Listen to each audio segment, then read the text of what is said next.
another sign that the political winds are continuing to change on the issue of same-sex marriage, Senator Susan Collins has officially thrown her support towards marriage equality, signaling a change of course in our politics towards social justice. Now, Collins, who was a Republican in Maine, is the newest in the trend of Republicans coming out in favor of marriage equality and joining the rest of us here in the 21st century. She's joining the ranks of Republicans like Mark Kirk of Illinois, Rob Portman of Ohio, and Lisa Murkowski of Arkansas in publicly throwing their support behind this issue. Now, Mainers are pretty progressive on this, overwhelmingly passing a measure to legalize same-sex marriage all the way back in 2012, which overturned a 2009 ban. So it's not only the right thing to do in her case, but it's also the politically expedient thing to do. Now, a poll conducted by the Public Policy Polling of Mainers on this issue shows that 54% of the people support marriage equality and only 30% oppose.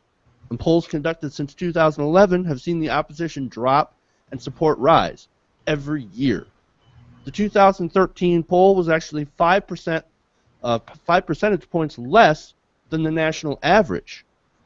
So in my opinion, it won't be too much longer before more Republicans either embrace marriage equality or begin to lose massively because of this issue, as it sort of becomes an albatross around the necks of politicians that run on anti-gay platforms. Now, Sean, I want to get your opinion on this. What do you think? Are more Republicans going to start to join the pro-gay, or are they going to switch over? And what kind of difficulties do you think they're going to face in trying to do that, if they're trying to do that? I mean, this is a pretty interesting trend. It's a trend that I've actually been wrong on. I thought that the Republicans were going to move towards a half measure, where basically they would say, if your state legalizes same-sex marriage, that's totally cool. But if I'm the senator from Mississippi or I'm a Republican senator, I don't want it nationally. But this is actually a great thing. She was ahead in the polls, I believe, before she came out for this. I get it. It still is a politically expedient, evolving, just like the president's. But it's a great thing. This battle is pretty much over. I know we're not halfway through all the states, but we're getting close enough. There's a case that could make it to the Supreme Court. I think the 10th Circuit Court of Appeals ruled that the states couldn't prohibit gay marriage, so it's a great sign. Mm-hmm. Now, for some of the people who are actually commenting in the YouTube chat, some of them are saying that, well, yeah, a lot of people who switch over do it because they have family members. And while that's true of Rob Portman, I'm not entirely sure if Suzanne Collins has any family members that have recently come out as gay or anything like that. And as far as I know, she's actually been pretty good on this issue, even dating back to 2004 and 2006, when she refused to pass a constitutional amendment saying that marriage is between one man and one woman, in Maine. So, I mean, as far as on this issue, I think she's actually fairly, I hate to say it, progressive, because she's actually more of a moderate Republican than a lot of the Republicans that we've seen.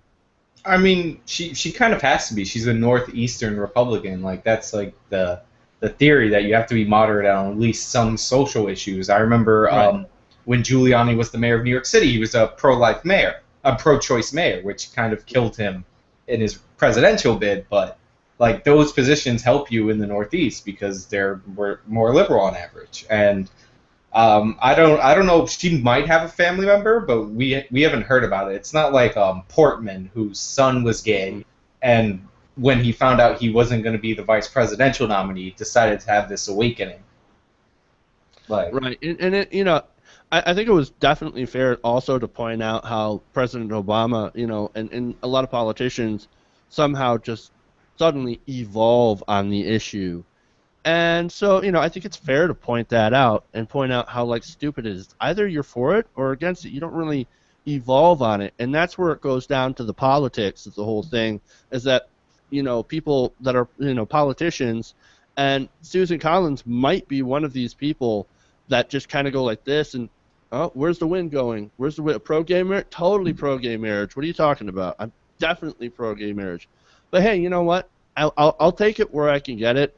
Even if you do have a family member that has recently come out, at least maybe that helps you, even for selfish reasons, it at least helps you get on the right side of history. And Right. after all, I mean, I guess for me, I'm not too concerned about why they are on the right side of history, as long as you have people that are on the right side of history. And to be clear, like you can change your position on this. Like you could have that position and then that it should be illegal and change your position. Like you can theoretically evolve for it. It's just funny how politicians tend to evolve right when their poll numbers show that they should evolve. It's like it's magic somehow. But like it's still good. Like it's still a good thing to have it out there. This battle is pretty much over. Mm-hmm. The days of the Republicans nominating our candidates, or maybe in the South they'll get away with it, that favor Right. that national gay marriage amendment. It looks like that's also going to be over too, which is great. Like that amendment is done. Like we don't they already it's already more than 1/3 of the states or have it legalized. There's no way that's going to happen. So it's a good thing. Welcome to the club, and let's not shower too much hate on her for evolving late. Right. Well, like I said, to me, I mean, it's important to point out if they're late to the game and why they're late to game. But it's also, you're right, we shouldn't shower so much hate. We should welcome everyone into the 21st century and say, oh, hey, you're on our side on this issue? Great. We'll take allies where we can, because ultimately, I mean, this is talking about people's freedom to marry the people that they choose, that they love in consensual marriage. So, like, I don't even understand how in 2014 that there are still people against this. Like, I still don't get it, but that's the way.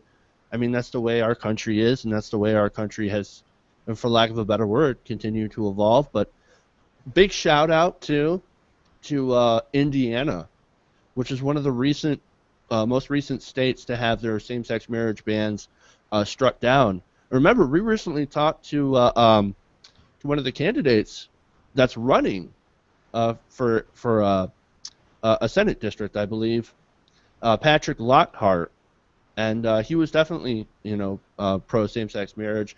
And actually, we talked to him a lot. Our former contributor Jordan French had a great interview. You should check him out on the channel about money in politics. It was a great interview about all these different issues. So definitely check that out. But big props to Indiana for Right, and LGBT equality. they're following Patrick Lockhart's lead to unlock your heart and let in gay marriage.